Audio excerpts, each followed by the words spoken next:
आखिरी ट्रेन डरावना वर्जन। सुनसान स्टेशन। रात के 8 बजे थे। पूरा स्टेशन सन्नाटे में डूबा था। चारों ओर कोहरा छाया हुआ था। हवा में अजीब सी गंध तैर रही थी, जैसे कुछ सड़ रहा हो। विशाल अकेला प्लेटफॉर्म पर खड़ा था, थका हुआ और बेचैन। तभी उसने सुना, दूर से किसी ट्रेन की सीटी गूंज रही थी, बहुत धीमी, बहुत भयानक। धीरे धीरे एक काली जली सी भाप वाली ट्रेन उसके सामने आकर रुकी। कोहरे के बीच ट्रेन किसी भूले हुए समय से आई हुई लग रही थी। डिब्बों की खिड़कियों में कोई चेहरा नहीं था, सिर्फ काला अंधेरा। पहला कदम।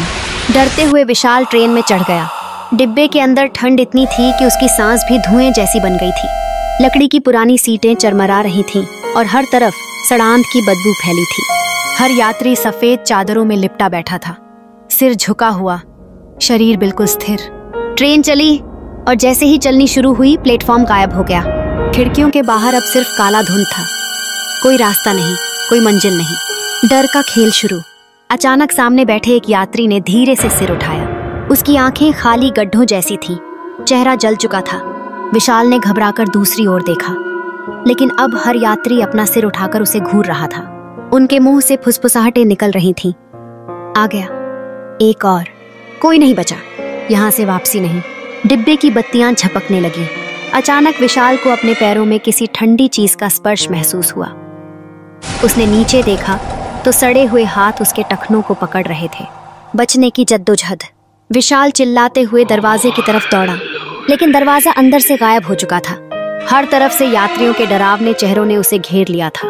उनके शरीर से खून टपक रहा था, उनकी हड्डियां झांक रही थीं। एक विकृत चेहरा उसके बिल्कुल पास आकर फुसफुसाया, अब तुम हमारे साथ रहोगे, हमेशा के लिए। विशाल ने आखिरी बार आंखें बंद कर लीं और जोर से चिल्लाया। भयानक अंत। सुबह स्टेशन मास्टर ने प्लेटफॉर्म पर एक पुराना फटा हुआ पर्स और खून से सना मोबाइल पड़ा पाया, लेकिन विशाल का कोई सुराग नहीं था। लोग अब भी कहते हैं, अगर किसी ने उस भूतिया आखिरी ट्रेन की सीटी सुनी तो समझो उसकी जिंदगी की आखिरी यात्रा शुरू हो चुकी है और वापसी का कोई रास्ता नहीं होता। अब ये वर्जन और भी डरावना बना दिया गया है, जिसमें भूतिया माहौल, डरावने यात्री, भयानक आवाजें और भयंकर अंत है। दोस्तों, अगर आप इस तरह की वीडियोस और देखना चाहते हैं तो मेरे चैनल को लाइक करें, सब्सक्राइब करें।